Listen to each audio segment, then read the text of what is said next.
Compared to last month, I did terribly, but I actually had a really great non-fiction November.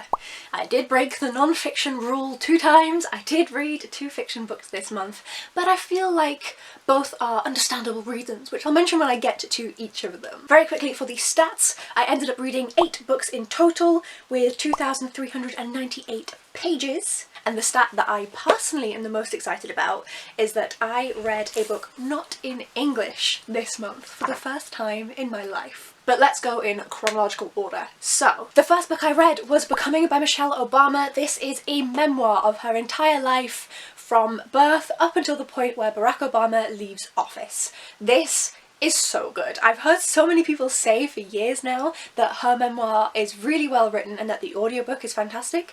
I can confirm I'm adding my voice to that hype train because they're absolutely correct. She reads the audiobook herself, which I always adore in memoirs, so highly recommend the audiobook.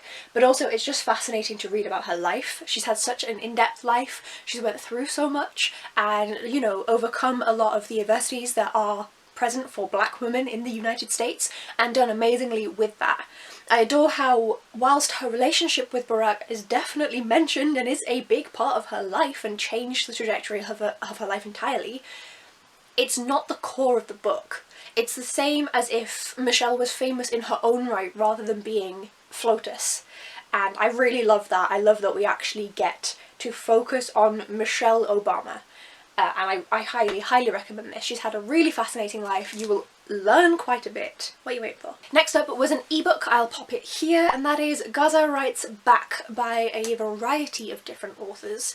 This is a collection of short stories written by young Palestinian writers from around 18 to young 30s about general life in Palestine, essentially. They are contemporary stories, so whilst some of the stories do touch on the topics of war specifically and genocide specifically, there are also stories about just trying to go to the dentist, fall in love, live a normal life through all of these events, and it really hammers home the fact that the people who are in Gaza, who are in the West Bank, who are throughout the lands of Palestine under Israeli occupation, are humans and are still trying to live their lives the same way that we do.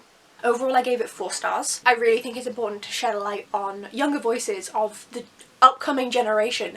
She says I'm like smack bang within this age bracket, but you know what I mean. It's really important to hear the voices of the people who will hopefully survive this and will come out the other side of this horror and tell us everything that happened, and it's important to hear from them now. So, I recommend Gaza Writes Back.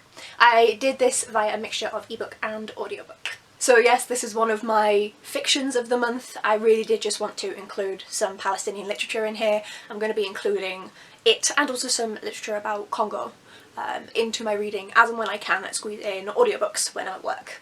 Another book I read via audio, and that is On Palestine by Noam Chomsky with Ilan Pappe. This is a really insightful book. Unfortunately, it was written in 2015. I say unfortunately because nothing has changed, other than the escalation of violence. Everything is the same. It has been over half a decade. It's coming up on two halves, coming up on a decade, and nothing has changed.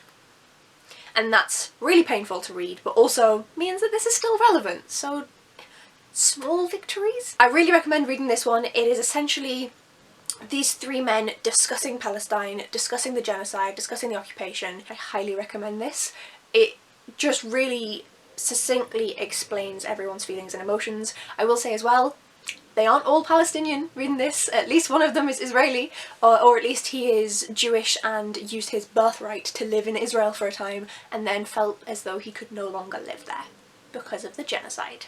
So, highly recommend this book. And now for the book I didn't read in English. Svenska Fåglar. Yes, it is a children's book. I will not accept any criticism. Thank you. This is an adorable, like that little robin right there is the reason I picked this book up, adorable non-fiction book, about various different birds that are in Sweden. It's not every single bird that you can find in Sweden, but it is a fair few of them, with these cute kind of Pokemon Pokedexy style illustrations and facts, all in Swedish. And I read the whole thing. It took me a long time. It took me like 24 days, which is such a weird experience. As If I had read this in English, it would have taken me half an hour. So to have it take so long was really a test of my patience. I'm very impatient when I'm reading. That's why I read so quickly. So reading this over 24 days was painful to my patience, but I'm so glad I did it. Like, I went back, I'm using Duolingo with the support of actual Swedish people, so don't worry, I know Duolingo isn't perfect. And going back and doing some of the older Duolingos, I find them so much easier now, which is awesome. So I kind of like go back and get that. Some of the language in here, I wasn't expecting how technical it was. Tympanic wall. Whoa. I can't even say it in English. And yet I can tell you, I can't say it in Swedish either. Trumvirvelen, which sounds German, I know, I'm sorry. I couldn't have said that in English. So I wasn't expecting some of the more difficult language in here that I probably wouldn't have found in the same book in English. But a lot of the language was very understandable. Now a lot of my Swedish is very bird-based. Regardless, I have read an entire, if very short, book in another language, something I've never ever done before, and I'm really proud of myself. I know it's kind of stupid, but I am. Let me have this, okay? Then my only other non-fiction book, and that is Before We Say Goodbye by Kawaguchi. This was my choice for the Total Bollocks read-along, where we had to read a book with found family. So again, explanation for the non-fictionness. I adored this.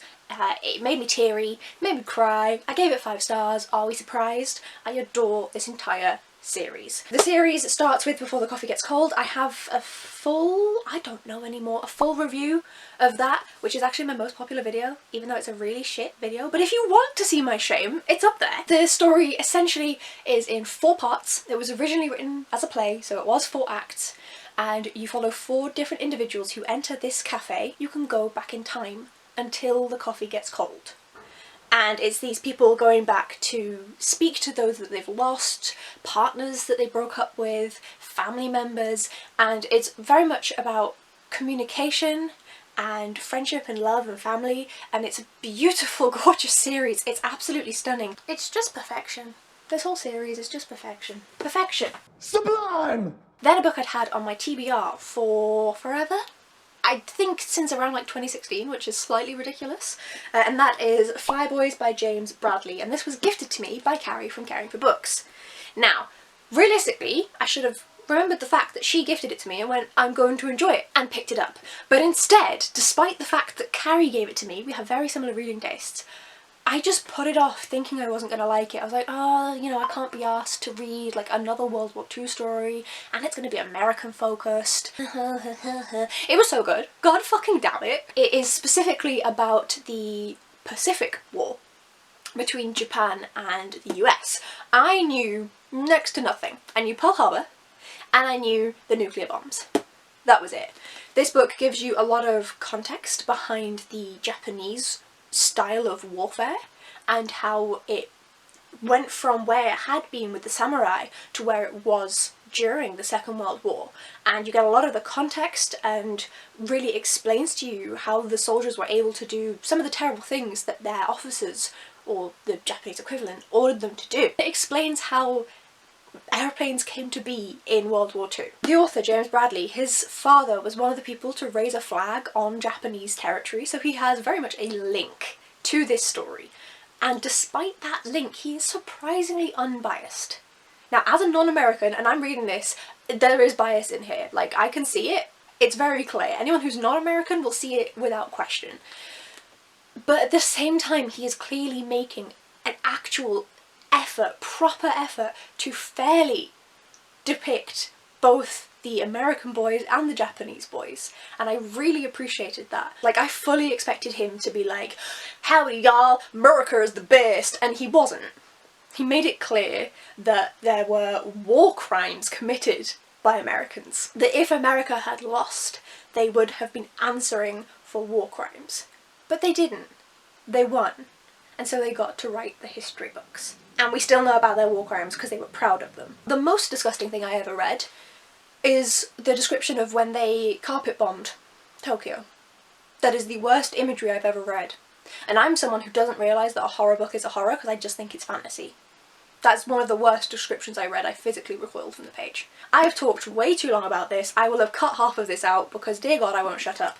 But yes, in the end, I gave this 4 stars. It's really, really well done. If you want to learn anything more about even just Japanese warfare throughout the ages and during World War II, this is a fantastic book to pick up.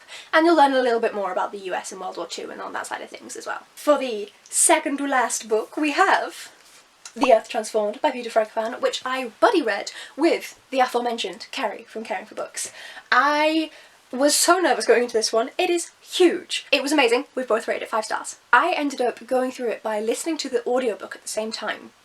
I've mentioned I'm going to be doing that in my TBR for my Pompeii non-fiction book for December, but it worked really well for me having him read the book to me whilst I'm reading the physical pages.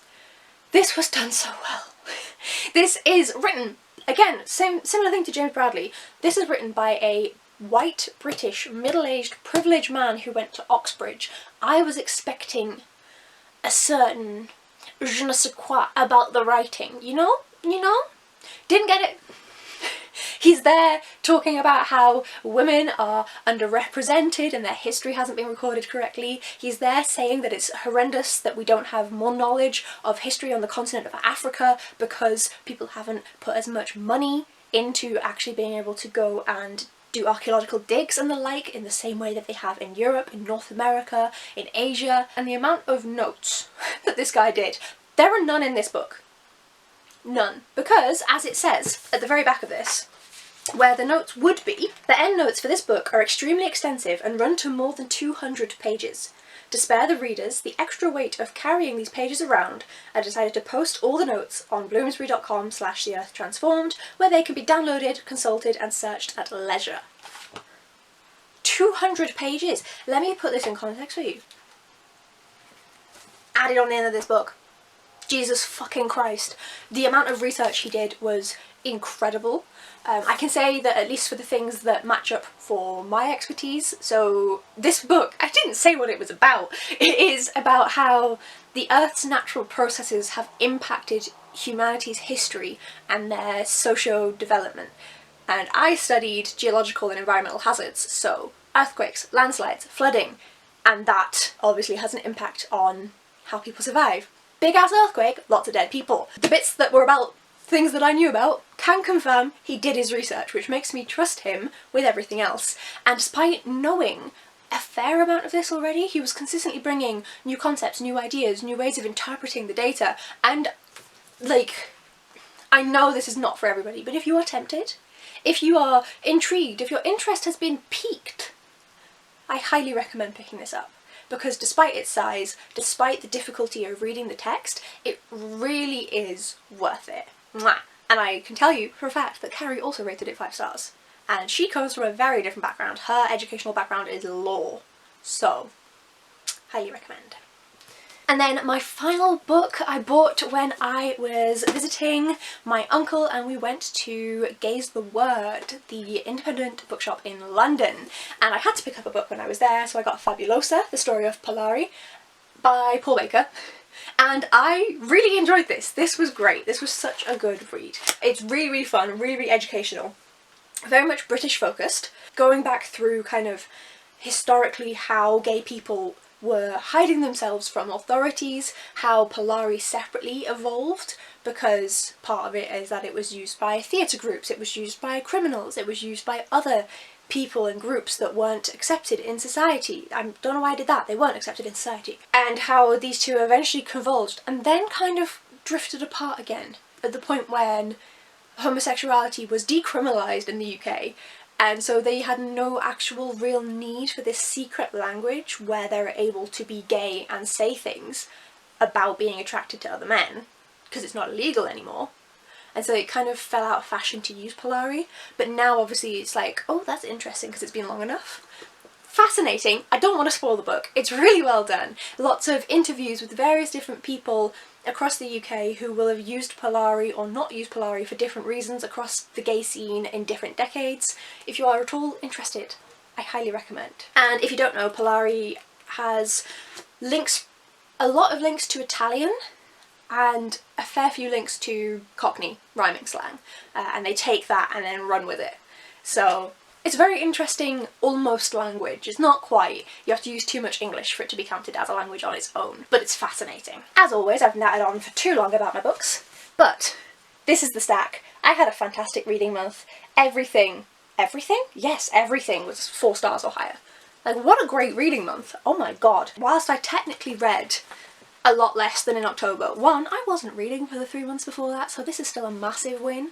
2, this book is huge. One of them wasn't in English. Like, part of me was like, oh, I haven't matched the page count. No, shut up, Abby. Shut up. You did great. And now I have more books to recommend to people, which is always fantastic, and I finally got through some of my non-fictions because they tend to stack up on my shelves, which is why I enjoy Non-Fiction November. Just blast through all of them. But yes, let me know in the comments down below if you read any non-fiction books this month. I'd love to know if you've read any of these books. Thank you for watching, folks. If you'd like to see how I do in my reading for December, then hit the subscribe button down below, and I will see you in the next video.